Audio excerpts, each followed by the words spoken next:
Bonjour et bienvenue dans ce premier épisode du Service Pack à la maison. On n'avait pas envie de vous laisser tout seul dans ce défi qu'on vous a lancé. Et puis, on est toute une équipe à avoir réfléchi et prié pour le contenu qu'on vous aurait normalement donné face à face. Et aujourd'hui, on a la chance d'avoir Joël qui va nous partager une des choses qu'on avait reçues pour ce Service Pack et qui s'applique où est-ce qu'on soit. Bonjour à chacun et merci beaucoup de m'accueillir chez vous, là où vous êtes. J'aime beaucoup ce thème du Service Pack de cette année. La tête dans le ciel, les pieds sur la terre. Alors évidemment, physiquement, même le plus grand d'entre nous n'y arrive pas. Et pourtant, c'est comme ça que Dieu nous demande de nous positionner. La tête dans le ciel, avec notre oreille appuyé contre son cœur, en connexion avec lui. Et pas seulement une fois par semaine, pas seulement de temps en temps, mais minute après minute. Comme on est disponible pour notre meilleur ami. D'ailleurs, Dieu a une question pour nous.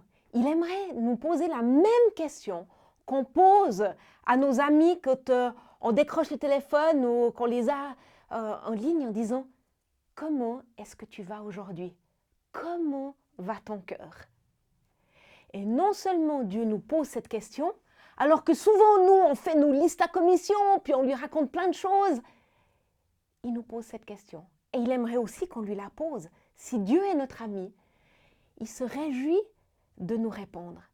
Et il a quelque chose à nous dire. Il désire nous partager un petit bout de son cœur.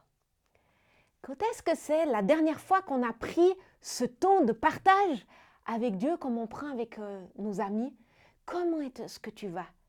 Comment est-ce que tu te sens parmi nous? Es-tu à l'aise dans notre famille? Est-ce que tu te sens bien dans mon école, dans mon lieu de travail, dans la situation dans laquelle je me trouve aujourd'hui? Il s'intéresse tellement à toi, tellement à nous, qu'il désire répondre à ces questions et qui désire nous partager un petit bout de son cœur par rapport à ça. Alors, avec notre oreille collée contre son cœur, gardons aussi nos yeux fixés sur lui. Qu'est-ce qu'il est en train de dire? Qu'est-ce qu'il est en train de faire? C'est vrai, ce SP, il n'est pas celui qu'on avait imaginé, même il y a encore quelques semaines. Mais ça n'empêche absolument pas Dieu d'agir si on se met à sa disposition et qu'on lui demande « Comment pouvons-nous nous joindre à ce que tu es en train de faire aujourd'hui ?» Nous désirons tous, je l'espère, porter du fruit, être une source de bénédiction pour les gens qui nous entourent. Eh bien, encore plus aujourd'hui, les gens ont besoin qu'on puisse être ce canal de joie, de paix, d'espérance, de guérison pour les gens qui nous entourent. Et cela va être possible qu'à la mesure de notre relation intime avec Jésus. Les deux sont connectés. On ne peut pas les dissocier. Si quelqu'un vient vers vous et vous dit « Moi, je suis un chrétien, j'aime et je connais Jésus », mais que vous voyez rien qui jaillit de sa vie, qui sont les fruits du royaume, alors vous êtes en droit de vous poser la question, quelle est vraiment sa relation d'intimité avec Dieu? L'un est dépendant de l'autre. Mon intimité avec Dieu, ce que je vis avec lui dans mon quotidien, dans ma recherche de qui il est, de ma compréhension de comment ça fonctionne ce royaume de Dieu, va rejaillir sur mes relations. Ma relation d'intimité et d'amour avec Dieu et les uns avec les autres va forcément déborder sur mon entourage. Les gens aujourd'hui autour de nous ont besoin de vivre et de voir et de goûter combien notre Dieu est bon. Venez et goûtez.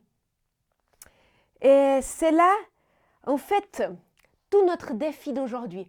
Bien sûr, rester la tête connectée à ce qui se passe dans le ciel, mais également être les mains et les pieds de Dieu pour nous aujourd'hui sur cette terre.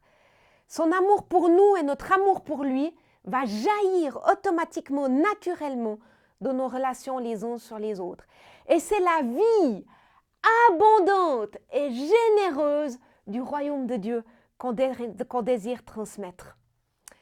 Comment pouvons-nous être concrètement ces mains et ces pieds du royaume de Dieu, de Jésus aujourd'hui? Les besoins sont immenses. Jésus, quand il est venu sur terre, il n'a pas essayé de répondre à tous les besoins. Il a demandé à son Père, « Qu'est-ce que tu veux que je fasse ?» Et il a répondu à ça uniquement. Et en fait, c'est notre modèle pour nous aujourd'hui encore. Nous sommes tous appelés à amener le ciel sur la terre, quel que soit notre âge. Où est-ce qu'on se trouve?